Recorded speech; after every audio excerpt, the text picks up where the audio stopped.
Hi,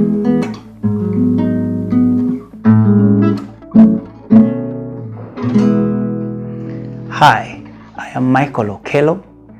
I am the founder and the leader of Crochet Music Media Limited. We do music training and mentorship and also music production. I'm a musician, songwriter, and singer as well. I also train, music instruments. I came to know about Centonomy when one of my friends talked to me about cryptocurrency, and I wanted to do a lot of due diligence before I could get into it. So I went digging through YouTube, digging through articles on Google, and out of the very many positive things that I got on the platforms, I met only one video that said, don't invest into cryptocurrency. That was a video that was done by the CEO of Centonomy, and because it was the only thing that said no, as a young person, I've learned to appreciate no instead of yeses all the time. So I dug into I went into the channel, the Centonomy YouTube channel, and I found out that they had so much content on the platform that had a lot of things that I needed. So I started following and consuming a lot of content from the channel. By the time there was, I think around 2022, around August or September thereabout, there was an advert of partial scholarships, and I applied. I was able to get one, and I joined the program Centonomy 101, and it has been an amazing something that happened to me.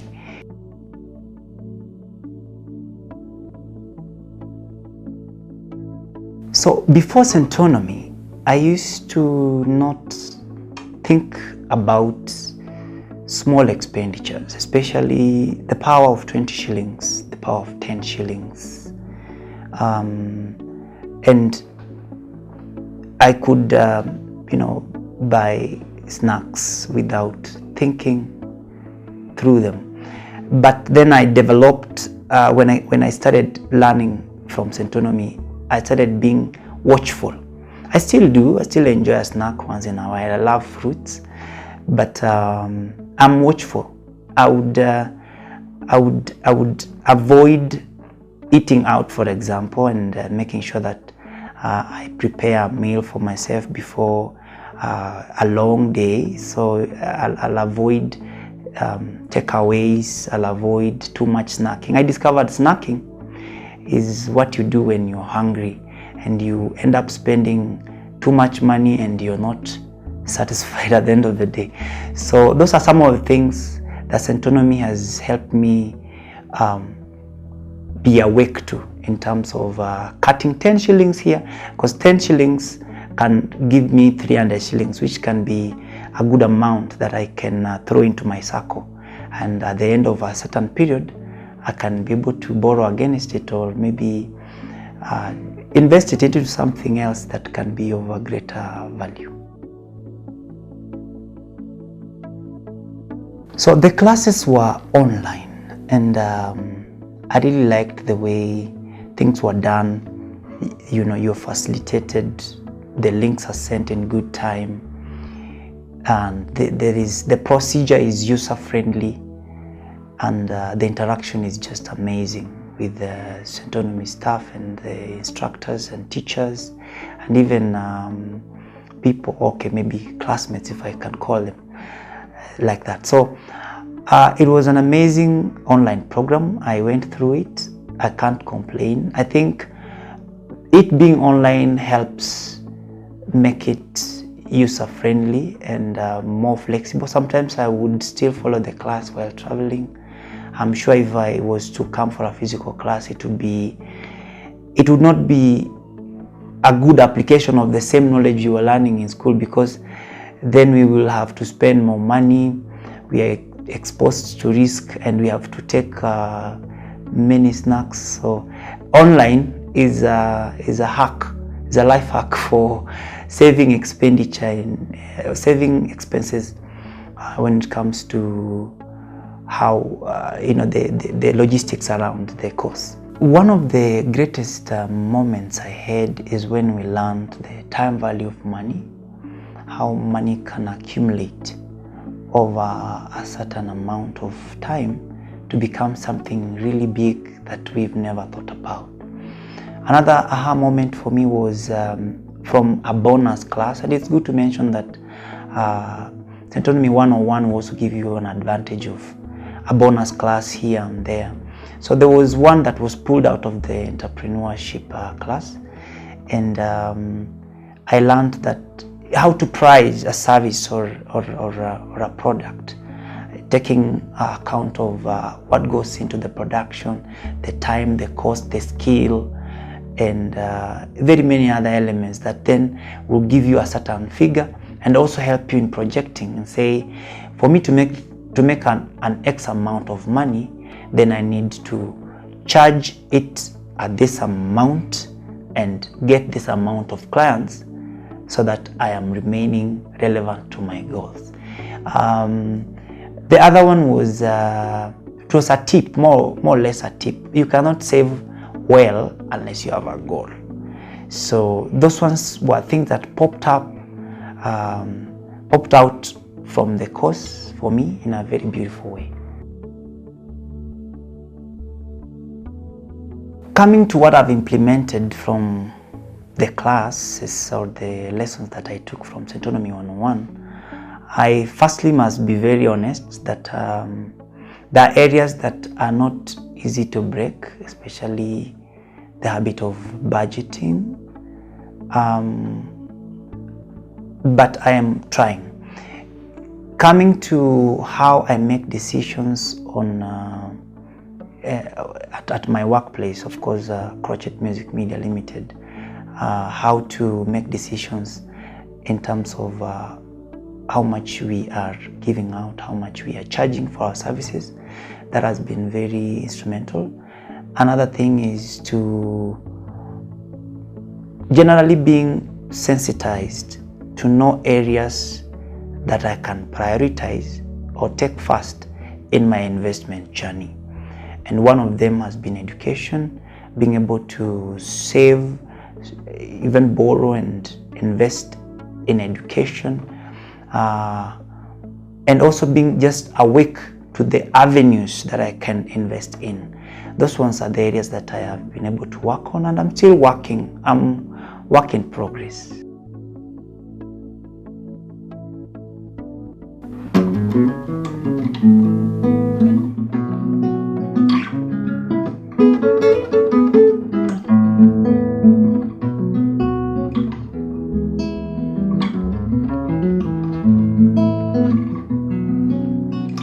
So one of the things I can tell youths like me and also creatives about finances is, number one, you want to take into account the non-financial assets that you have. Some of us are saying that there are no jobs. I kinda agree, but then we cannot dwell there. We must come up with a solution. Look at your abilities. Probably you can speak, you can play guitar, you can do video, you can edit, you can do a number of other things. Some of the non-financial assets that you have that probably have not, or you've not come to the realization that you can convert them into some value. Those are the places that you can start with to make an extra income for yourself, because one of the steps towards financial freedom is to create an extra coin here and there, and also to reduce or to mitigate a lifestyle that is becoming a liability rather than a liability and not an asset.